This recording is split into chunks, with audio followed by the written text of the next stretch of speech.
Hello and welcome to my American Idol review and recap of last night's episode, the Hollywood Rounds, and it's just the guys. They are doing the Hollywood Rounds differently this year. This week is the guys, and then next week will be the girls. So I was kind of like, oh man, we get no girls this episode? Man, that stinks, but I'm looking forward to next week when it's just all girls. That's going to be, I hope that there's some really good standouts, because I have a feeling that some of the girls are gonna blow some of the guys out of the water.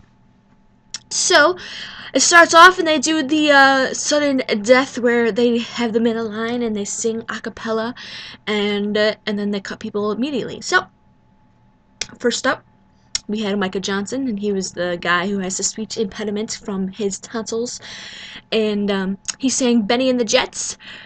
Pretty good, but you know that song is dear to my heart because of Miss Haley Reinhart.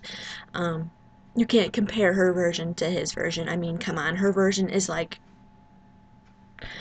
okay, this is his version. This is her version. And then Elton John's version is like slightly above hers. So, it would be almost even. So, yeah. He has good voice, but the song choice just brought back too many memories. Then also Nate Tao, Gabe Brown, and Capri, aka the Turbinator, make it through as well. Then we have Carl Skinner, and he sang Ain't Too Proud to Beg. He is the annoying white guy with guitar who does the James Brown impression. He is cut. Good, because he wasn't even that good. So, bye-bye. Also cut was Dustin Watts and Calvin Peters. Dustin Watts was the firefighter, and Calvin Peters was the doctor. Then we have Cortez Shaw, and he sang I Will Always Love You. I could see why some of the judges didn't like it. Nicki Minaj. It was very shouty, and his voice did crack, and I think he gave a good attempt, but he kinda didn't fulfill the attempt, if you know what I mean. Mariah liked it, Nicki didn't. She said she was disgusted. I don't think it was disgusting, but it wasn't his best, and Nicki didn't want him to go through, but he proves himself later on in the episode, which I'll get to. So he's one to look out for, even though this was not his best. Then we had Curtis Finch Jr. He did a bunch of runs and got a standing ovation, la la la la la, and Frankie Ford, same it goes for him, la la la la la. Then we have Lazaro, and he sang Angels. He is the stuttering kid. I don't know. I think people like him because, you know, he's so inspirational. You know, he can't speak a full sentence, but he can sing a song. Oh my god. But, like, if he didn't have that stuttering, and if he was just an average guy, I don't think that there would be any hype with him. You know? He has a decent voice. It's not like, oh, amazing. So, we'll see how far his story and his situation gets him, because his voice isn't cutting it for me. And he kind of cries too much, and that kind of drives me nuts. I know that this is an emotional week, and I know a lot of people cry. But, all I've seen him do, every single time he's on the screen, he's crying. He cried in his audition, he cried here, he cries during the group round. Like, can you stop crying? Like, be happy, you're making it through. Like, ah! So, yeah, that was annoying. And then we have a couple of guys that make it through. Trevor Blakeney, Charles Allen, and Bryant Taeo. They all make it, blah, blah, blah. And then we have a guy named Brian Rittenberry, and he actually had a good voice, but he was sent home, which is weird, but whatever. And then we go on to the groups, so they didn't really spend too much time on showing us the solos. I'm assuming that not that many people like really were that standoutish, and also because the group rounds are a lot more entertaining. So this year it is different. The producers decide to put them in groups, which I liked and I didn't like. I liked because, you know, there's no fuss. There's no, oh, I want to be with him. Oh, I want to be with them. Then there's all this drama, which the drama can be entertaining, but sometimes it goes a little over the line, you know, with the whole, who am I going to be in a group with? You know, past seasons you have people like ditching their group, going to other groups, and you know, it's just it's ridiculous. It's ridiculous. Just stay with the group. Just do what you gotta do and get it over with. But yeah, so I liked that we didn't have all that fuss, but I didn't like how, like, some people, you know, were put together and they just didn't connect. You know, I feel like when people were able to pick, I feel like by that time a lot of people had already become friends, and you know, they might have some chemistry. You know, a lot of people, their friendships start out in group round. Philip and Heejun, I mean, their group performance wasn't that great, but they became friends during this, and they had like a bromance throughout the whole season. And I don't really feel like anyone really had like any like bromance, like kind of like friendship kind of things happening, because they were just thrown together with people that they didn't really feel comfortable with. So that was the downside. But I didn't miss the drama, so that was good. So a lot of people are put together. Lazaro's group, they're not really thrilled with him, because that he doesn't know a lot of the songs on the list or whatever. Like, I feel like if you're on American Idol, you should like, before Hollywood Week, you should just like study American Idol. Like, a lot of these songs, they reuse, you know? I feel like watch and be like, oh, okay, that song's used a lot, that song's used a lot, that song's used a lot. So just like have those songs, like, don't just like go in there and be like, oh, I know the songs that I know, I don't know any other songs. And then also I feel like you just need to, like, you know, just go through the basic popular songs throughout the years, because those are the songs you're going to be singing on Idol. You're not going to be singing some random song that no one knows. You're going to be singing songs that people know. So I feel like you need to study. I really do think you need to study. You know, and I hate when people are like, oh, I don't know that song. Oh, I don't know that song. Like, you're on American Idol and you're going to be singing covers. You should know a lot more songs than you know already. I don't know. Maybe that's just me. But yeah, that kind of annoys me. Then they also had another group where we had like two flamboyant kind of guys and two like country kind of guys, and they called themselves Country Queen, which was kind of funny. Okay, and then we also had Johnny Keezer's group. He needs some work, and Country Queen, they're arguing and all the drama, and I don't really want to talk about the drama anymore. There's also, did they show anyone else having drama? They didn't really show too much drama. I feel like the girls are gonna have more drama during the groups than the guys, but yeah. Let's get it on then.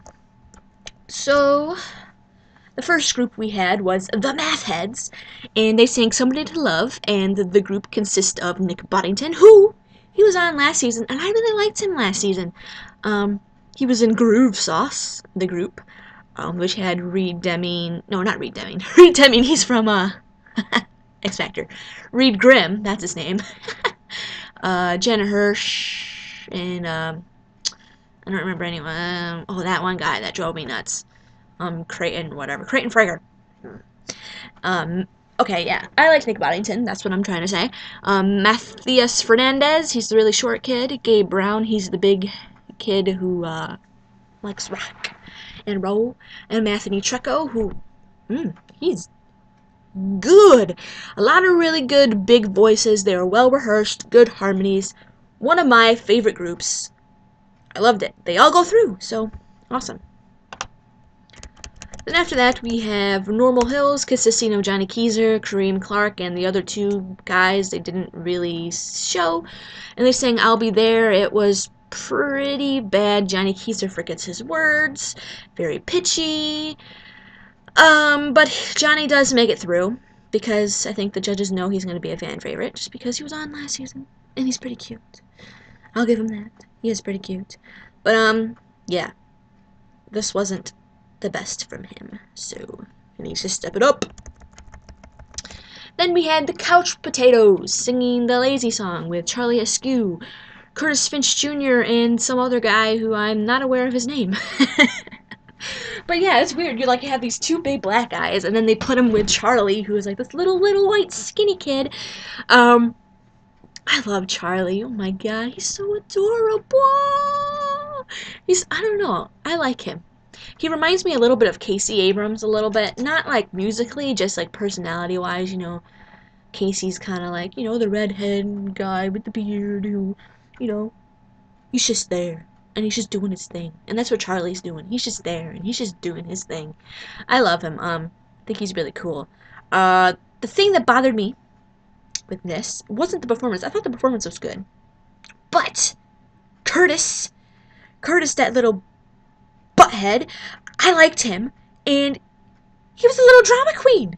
He was like, Charlie, he was sick, and he was like, I don't care if Charlie's sick. This is about me. He can go home. And he was like being like a little bitch about it. And I'm like, no, Curtis. You ain't not talking behind Charlie's back. Charlie, he's a sweet little kid, and he would never say anything mean to anyone. And why are you being mean to little Charlie? Like that drove me nuts. But besides Curtis's lame ass attitude, he does have a really good voice, and I'll give him that. He kind of oversang, though. He was kind of like, ah! And he was kind of like, when he was up there, he was kind of like, move out, it's my turn. Which you can have that attitude, but I don't know, he was kind of a little overboard, but, we didn't really get to see Charlie sing. We just heard him sing, like, in the back. Wish they would have showed his, like, solo part. But, yeah. Harmonies were good. Lazy Song, I enjoyed it. It was great. So, good job! Then we have the Four Tones, which consist of Micah Johnson, Vincent Powell, David Willis, and Marvin Calderon. They sing Hold On, I'm Coming. Good, impressive, good soulful vocals. They all go through. Woo! And then we have Young Love, which consists of Zach Bronin, Nate Tao, Cortez Shaw, and Elijah Liu. And they sang Some Kind of Wonderful. And they all make it through as well. This is Cortez Shaw. He kind of proved himself during this. He was a lot better than earlier in the episode. So good job, Cortez. I like Nate Tao too. He's different and interesting, and he has a cool voice. I'm not really familiar with the other two, but yeah, good job, boys. And then we have some train wrecks, which are the Taylors, which consist.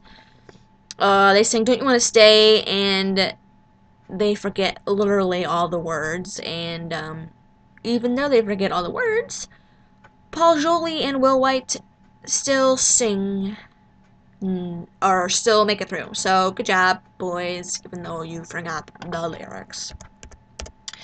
Then we have B-side, singing Payphone, which consists of Mark LaDuke and the Turbinator and two others who I'm not familiar with.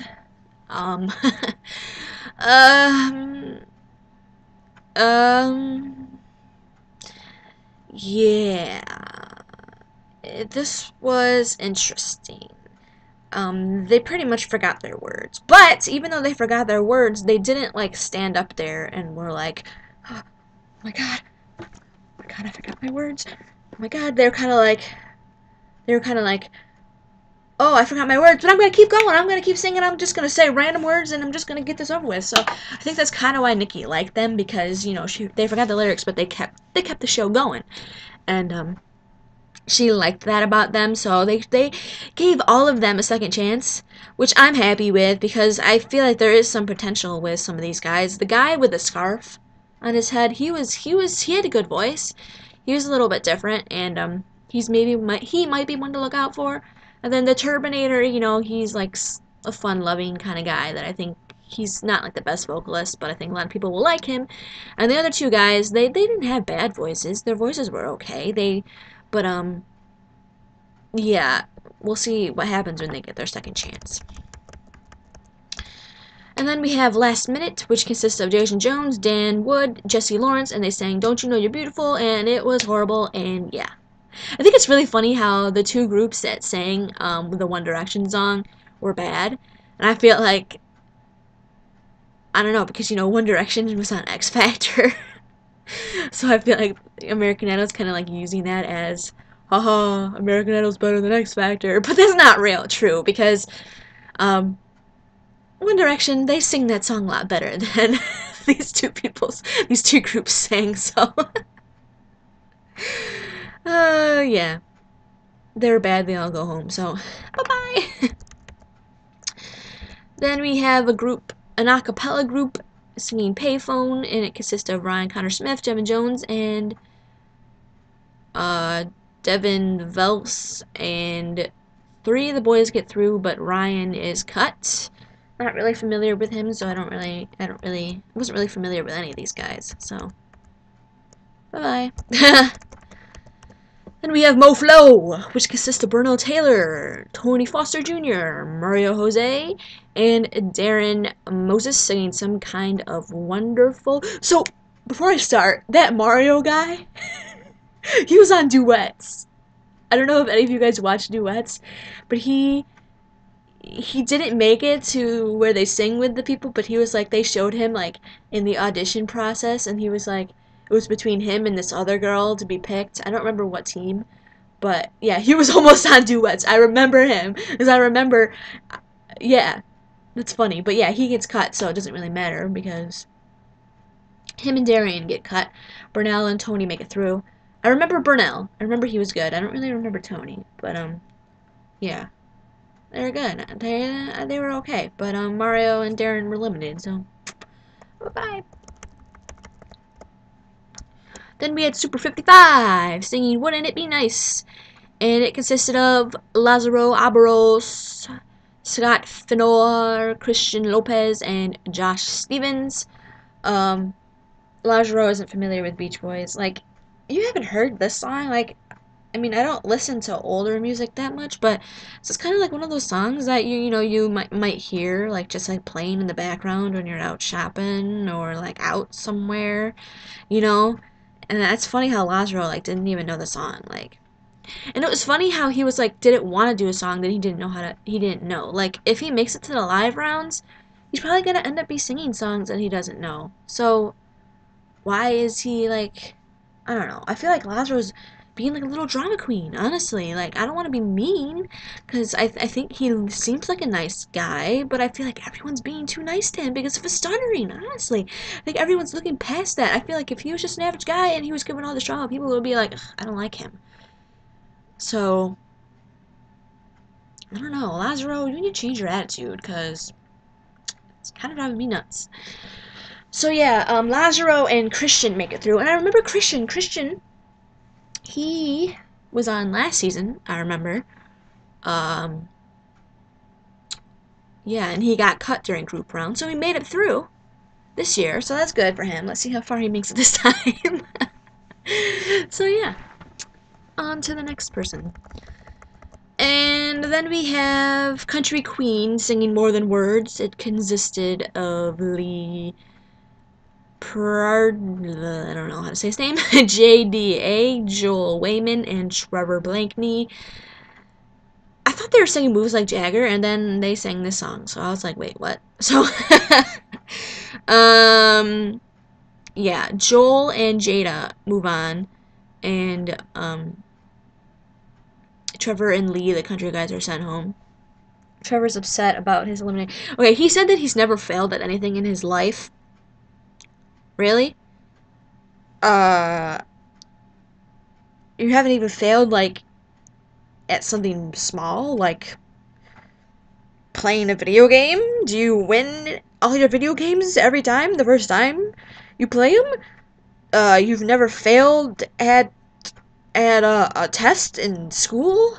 Like, really? Like, even if you haven't really failed at anything major, I'm sure you probably failed at, you know, some small things, so chill out. And then we have DKSK, which consists of David Leathers. David Leathers! Ah!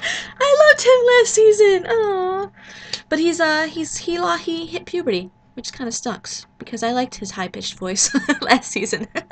Well, Kayden Stephenson, who's the kid who has cystic fibrosis, Kevin Quinn, and Sanni Marie, who's the kid that kind of reminded me of Michael Jackson, or the Black Justin Bieber. And I don't think they ever showed Kevin. They sang the longest time. It was rough. It was really rough. Kayden forgets his words. The harmonies, they weren't very good. Yeah. And David, like, I thought that he was going to be a lot better, because I remember he had some really good performances last season. This was like, so, yeah. But, yeah, David and Sanni make it, and Kayden and Kevin is quit, which it's sad. I would like to see Kayden make it through, but, you know, he's young and his voice is not that great, so. And then also going home is Clifton Duffin and Griffin Peterson. Clifton was a guy whose parents never heard him sing, and I don't remember who Griffin was, so bye-bye. And lastly, we have Oz, which consists of Frankie Ford, Adam Sanders, Papa Peaches, and Charles Allen. And they sang American Boy. Oh, lordy, lordy, lordy. This was bad, pitchy everywhere, and, yeah, it wasn't good. And they had unnecessary drama. Frankie, he was kind of like a little drama queen. Yeah, I don't even want to talk about him because he just kind of drove me nuts. He was crying because he got cut. He got cut, and the other three make it through. I would have cut Papa Peaches, honestly. But what you gonna do? I liked the other two, Adam and Charles. So, yeah. Frankie was crying, and he's like, "I swear to God, I'm coming back next season. I'm gonna win the whole thing." So, yeah. Bye, Frankie. Not gonna miss you. So then tomorrow we have the guys, and they're gonna be performing their solos, which I'm looking forward to. But I'm not gonna be home. I'm gonna be at work. Damn you, work. Damn you, work. So yeah, thank you all for watching. Follow me on Twitter at MariaHalien, and see you all later.